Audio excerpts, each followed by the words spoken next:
Hello मेरे प्यारे दोस्तों। तो आज की वीडियो होने वाली है the summer Hikaru diet episode number 4 के ऊपर। और आपने इससे पहले की वीडियो नहीं देखी तो उन सारी वीडियो का लिंक ऊपर आई बटन और नीचे डिस्क्रिप्शन में होगा। तो सबसे पहले जाकर वो वीडियो देखो और फिर आना इस वीडियो पे। तो अब बिना किसी तरीके की वीडियो को स्टार्ट करता हूँ।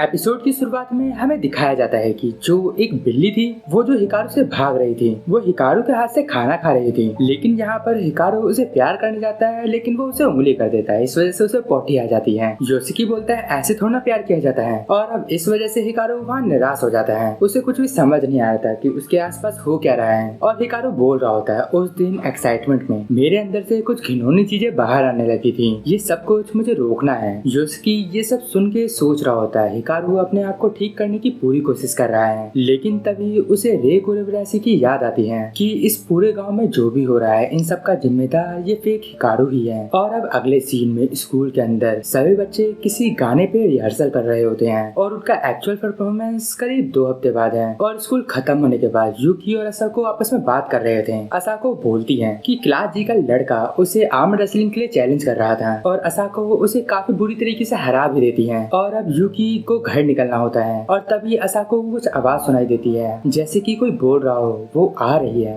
वो आ रही है। और इसके तुरंत बाद ही असाको यूकी को रोकते हुए बोलती है तुम्हें आज ये रेलवे ट्रैक को क्रॉस नहीं करना चाहिए। और वो बोलती है क्या दोबारा से। और यूकी इस बार असाको की बात मान भी जाती है और वो दूसरा रास्ता लेके अपने घर को निकल जाती है। और अब हम देखते भी है कि उस रेलवे ट्रैक पे काफी सारे स्पिरिट थे। और अब अगले सीन में ही हिकारू योशिकी के घर में मांगा पड़ रहा होता है। योशिकी उसे वहाँ पे खाना खाने का पूछता है लेकिन हिकारू मना कर देता है क्योंकि आज उसके घर में कुछ टेस्टी बनने वाला था। और वहीं किचन में योशिकी की बहन और उसकी माँ में थोड़ी बहुत कहासुनी हो जाती है। काओरी उसकी बहन चाहती थी कि वो समर फेस्टिवल में युकाटा पहने और उसकी माँ सिलाई बुनाई में अच्छी नहीं थी, इस वजह से उसे किसी और की हेल्प लेनी पड़ेगी। लेकिन काओरी चाहती थी कि ये काम उसकी माँ ही करे। लेकिन वहीं दूसरी तरफ हिकारू समर फेस्टिवल का नाम सुन के चमक जाता है। और अब अगले सीन में हमें दिखाया जाता है कि हिकारू, योशिकी और काओरू तीनों के तीनों एक साथ समर फेस्टिवल में जाते हैं। और वहीं दूसरी तरफ ताकेदा, मिकासा और एक और बंदा, वो तीनों के तीनों अभी भी मिकासा के घर में थे और वो आपस में बात कर रहे होते हैं। ताकेदा वहाँ काफी गुस्से में था। उसे लगता था कि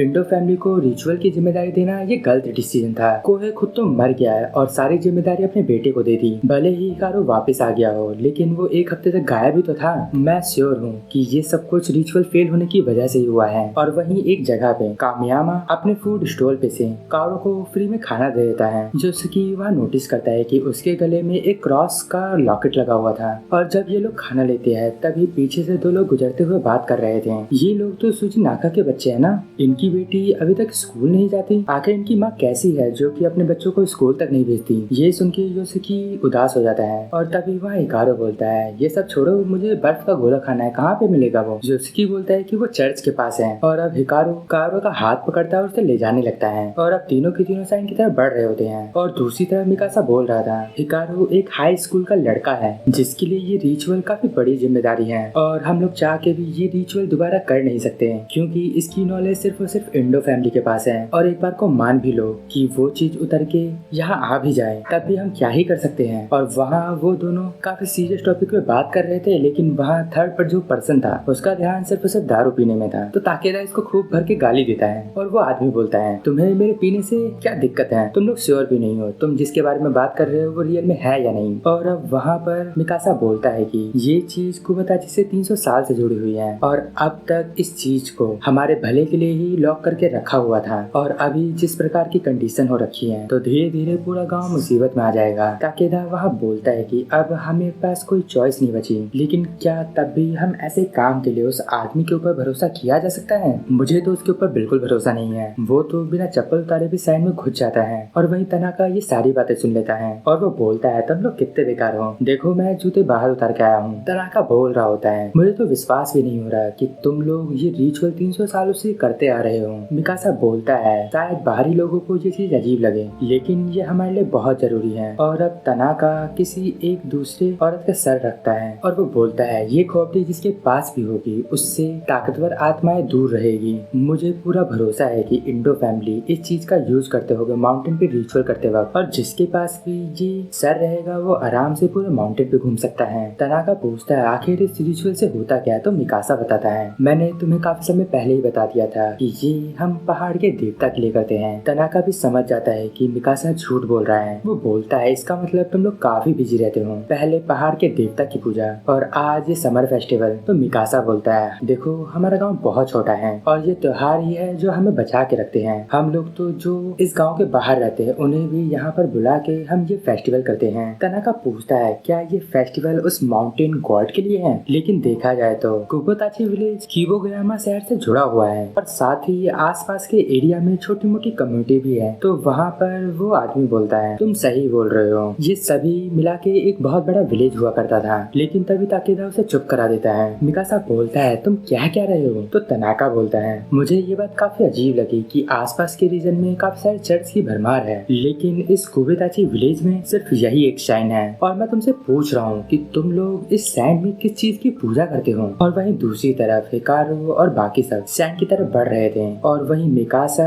तनाका के सवाल का जवाब देता है उस माउंटेन पर जो भी चीज है वो हमारे विलेज से जुड़ी हुई नहीं है। और वहाँ पर जो पियक्कड़ आदमी था वो बोलता है तुम्हारा इशारा नुनुकी सामू से तो नहीं है। लेकिन वहाँ मिकासा और ताकेदा उसे चुप करा देते हैं। और वहीं दूसरी तरफ योशिकी श्राइन के पास पहुंच चुका था, लेकिन हिकारू जब अंदर जाने के लिए आगे बढ़ता है तब तनाका का बैरियर जो कि श्राइन के चारों तरफ लगा हुआ था उसकी वजह से हिकारू अंदर नहीं बढ़ पा रहा था। और इस चीज का एहसास तनाका को भी हो जाता है और अब वो अपना हैमस्टर को उठा के बाहर जाने लगता है क्योंकि अब तनाका का बैरियर भी टूट चुका था। और वहाँ पर हिकारू योशिकी से बोलता है मुझे पॉटी जाना है, क्या तुम वो बर्फ का गोला मेरे लिए लेके आओगे क्या? और वहाँ पे हिकारू अपना हाथ भी देखता है जो कि डैमेज हो चुका था। हिकारू अपने आप से ही बोल रहा था आखिर ये बैरियर यहाँ आया कैसे? और अब वहीं दूसरी तरफ योशिकी एक नदी के किनारे बैठ के बर्फ का गोला लेके हिकारू का इंतजार कर रहा था और तनाका वहीं दूसरी तरफ उस चीज को खोज रहा था जिससे बैरियर ब्रेक हुआ। और वहाँ पर हिकारू बोलता है योशिकी से आखिर तुमने मुझे पहचाना कैसे कि मैं रियल हिकारू नहीं हूँ? योशिकी बोलता है ये बात मुझे तब पता चली जब मैंने उसकी डेड बॉडी देखी थी। और अब हम एक फ्लैशबैक देखते हैं जहाँ पर कुछ लोग योशिकी के घर आते हैं और वहाँ योशिकी की माँ उसे माउंटेन पे जाने से मना करती है, लेकिन योशिकी मानता नहीं है और उस बारिश में वहाँ के लिए निकल भी जाता है। और अब हम वो सीन देखते हैं जहाँ पर ताकेदा योशिकी को ढूंढ रहे थे और योशिकी भी दूसरी तरफ उस माउंटेन पे हिकारू को ढूंढ रहा था और उसे वहाँ फाइनली हिकारू की लाश मिलती है। योशिकी सोचता हुए कि वहाँ से वो जाके सबको बताएगा कि हिकारू नहीं रहा और तभी उसे चक्कर आने लगते हैं और पता नहीं कैसे वो अपने घर पहुँच जाता है। और इसके बाद योशिकी कई दिनों तक बिस्तर में ही पड़ा हुआ था और जब उसकी आंखें खुली तो उसकी मुलाकात इस नए हिकारू से हुई। और अब हम प्रेजेंट में आते हैं और वो बताता है और भी कुछ चीजें थी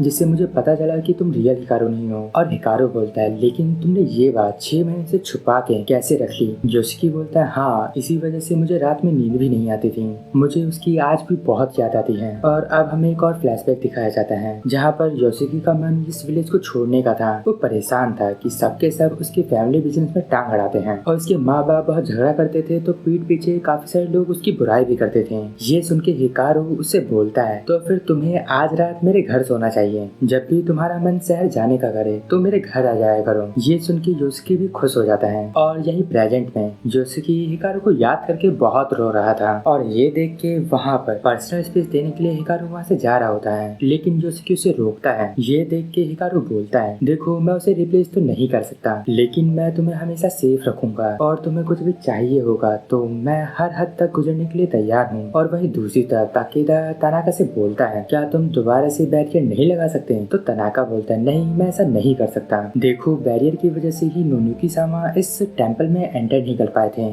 जैसे तुमने इस साइन के चारों तरफ बैरियर को इंस्टॉल कर रखा है वैसे ही तुम इस बैरियर को पूरे गाँव में लगा दो। तो तनाका बोलता है मुझे इस बैरियर के लिए एक कीमत चुकानी पड़ती है, जब भी मैं ये बैरियर बनाता हूँ तो मेरे शरीर से एक ऑर्गन चुरा लिया जाता है, इस वजह से मैं एक साथ बहुत सारे बैरियर नहीं बना सकता। और अब वो चीज यहाँ से जा चुकी है, लेकिन मैं पूरे यकीन से बोल सकता हूँ थोड़ी देर पहले वो चीज यहीं पर थी, शायद उसे फेस्टिवल की भीड़ ने अट्रैक्ट किया हो, लेकिन पता नहीं कैसे इतनी बड़ी इम्प्योरिटी भी इस भीड़ में नजर नहीं आई, लगता है उसने अपना भेष बदल लिया है। और अब हमें एक और फ्लैशबैक दिखाया जाता है रियल हिकारू के मरने के जस्ट पहले का ही। वो अपने बैग को लेकर पहाड़ पे चढ़ाई कर रहा था, वहाँ पर उसे एक पेड़ दिखाई देता है और वो उसे एक लड़की की तरह दिख रहा था, लेकिन तभी उसका पैर फिसलता है और वो नीचे गिर जाता है। और वो अपनी अंतिम सांसों में अपने फादर से माफी मांग रहा होता है क्योंकि वो अपने इंडो फैमिली की ड्यूटी को फुलफिल नहीं कर पाया। और हिकारू की माँ पहले से ही काफी डिप्रेस थी से कोहे की मरने की वजह से, और वो ये चाहता नहीं था कि हिकारू की माँ दोबारा से दुखी हो उसके जाने के बाद। और अगर मैं मर गया तो योशिकी भी बिल्कुल अकेला हो जाएगा। और अब इसके बाद वही रोशनी उसके पास अपीयर होती है और हिकारू को ये रोशनी उनकी सामा जैसा लग रहा था। और मरते मरते भी उसकी फाइनल विश यही थी कि कोई ना कोई योशिकी के साथ जरूर रहे ताकि वो अकेला फील ना करे। और यहीं पर ये एपिसोड एंड हो जाता है। अगर आपको इस वीडियो में कुछ भी अच्छा लगा या पसंद आया तो इस वीडियो को लाइक कर देना और चैनल को सब्सक्राइब कर देना, और अभी तक बेल आइकन को नहीं दबाया तो दबा दो, इससे आपको रेगुलर नोटिफिकेशन आती रहेगी। और वीडियो को आपने पूरा देख लिया है तो हिकारू कमेंट कर देना, इससे मैं समझ जाऊंगा आपने पूरा वीडियो को देखा है। तो अब मैं मिलता हूँ आपको अगली वीडियो में, तब तक के गुड बाय, sayonara।